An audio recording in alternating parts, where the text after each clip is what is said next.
Tomorrow's commencement, at which I will confer on you undergraduates your degrees, will not be the first Notre Dame commencement of the spring of 2019, nor will you be the first in your class to receive your degree. The first occurred a week ago Friday in a hospital room in town. I was accompanied by our provost, Tom Burrish, the dean of the College of Arts and Letters, Sarah Mastillo, and our vice president for student affairs, Aaron Harding, and conferred a degree on Chris Westick, a classmate of you seniors. You see, Chris has been struggling with cancer. His health had deteriorated, and it was unlikely that he would be able to join you at tomorrow's ceremony.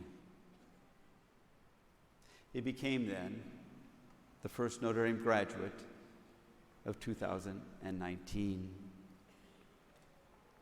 Chris had been struggling with cancer since his junior year in high school, but he generally kept that to himself. He was selected as an RA for Stanford Hall for his senior year, and his rector, Justin McDivitt, encouraged him to share his struggle with the fellow students on the hall staff. He did, and Chris and his family were moved by the care and the support that Chris received. Through all the ups and downs of succeeding months, his friends and his colleagues stuck by him, supported him, and encouraged him. Last week, on a sunny Friday afternoon at the end of finals week, that group of friends, along with Chris and his parents, crowded into a small hospital room with us for a simple commencement ceremony. That scene for me was a particularly poignant expression of what we strive to be at Notre Dame, a community that cares for one another in good times and in bad. In today's gospel, Jesus gathers with his disciples for the last time before his death. He will be with them only a little while longer, he says, and he wants to tell them the kind of life that he wants them to live and the kind of community he wants them to form. I give you a new commandment, he says. Love one another as I have loved you. This is how they all will know that you are my disciples, if you love one another. I don't need to tell you that that word love has taken on meanings that are far from what Jesus was talking about. It can denote a certain sentimentality or infatuation or romantic attachment or erotic desire or simply excitement about the new piece of merchandise you bought. Jesus' meaning is captured by the example of his life, a life that gave itself completely to others, even unto death. That kind of love was palpable in Chris Westick's hospital room last Friday when he and his Stanford Hall friends and colleagues gathered for the conferral of his degree. It was our Notre Dame community at its best. On this commencement weekend, graduates, we not only celebrate your accomplishments, but we reflect on the hope we have for you as you go forth from this place. You have worked hard, certainly, and your professors and many others have worked hard to teach you. You have acquired skills that we will expect will be put to good use in the professions to which you are called, whether business or teaching, medicine or law, engineering or architecture. By applying the knowledge and skills you have acquired, you will make the world better.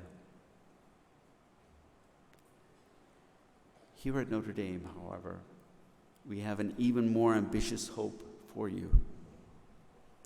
We hope that you will be people who will respond to Christ's command of love in the circumstances of your life.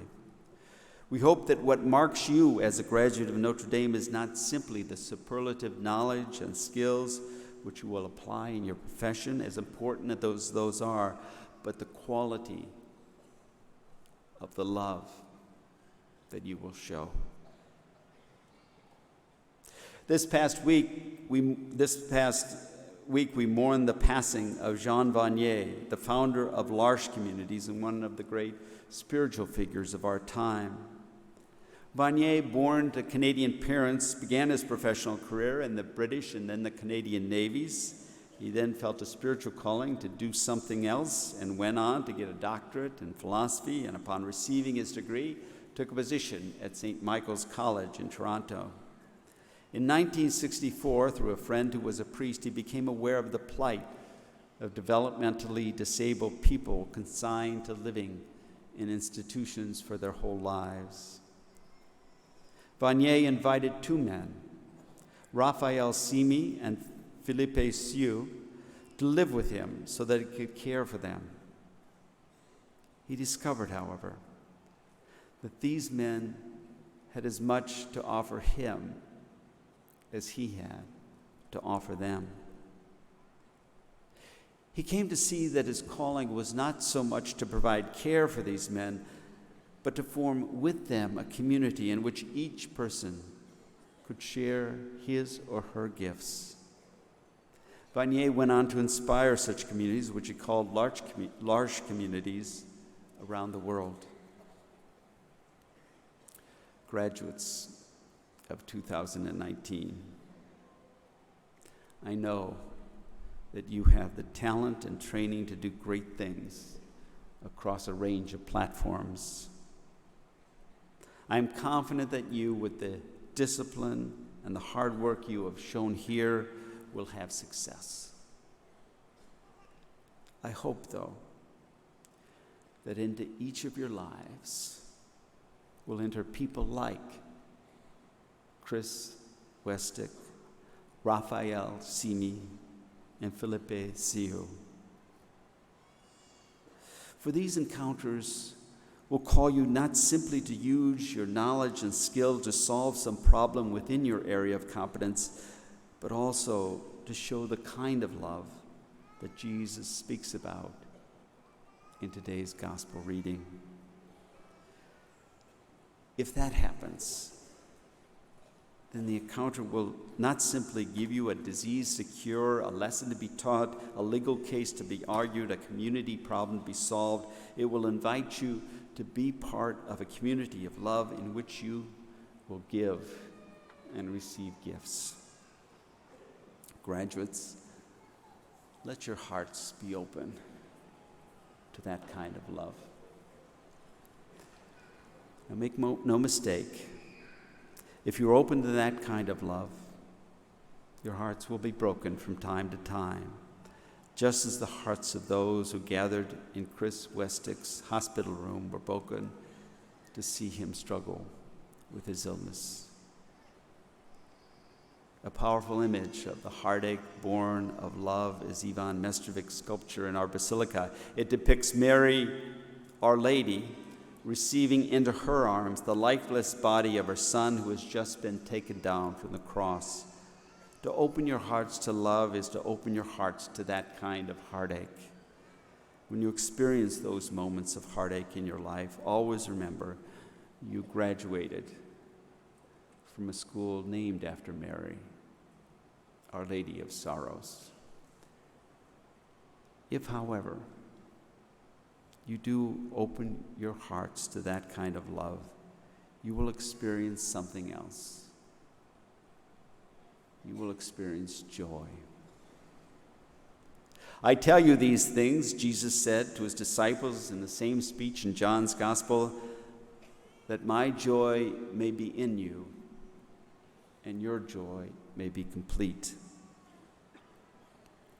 We all seek success and happiness, and these are worthwhile goals.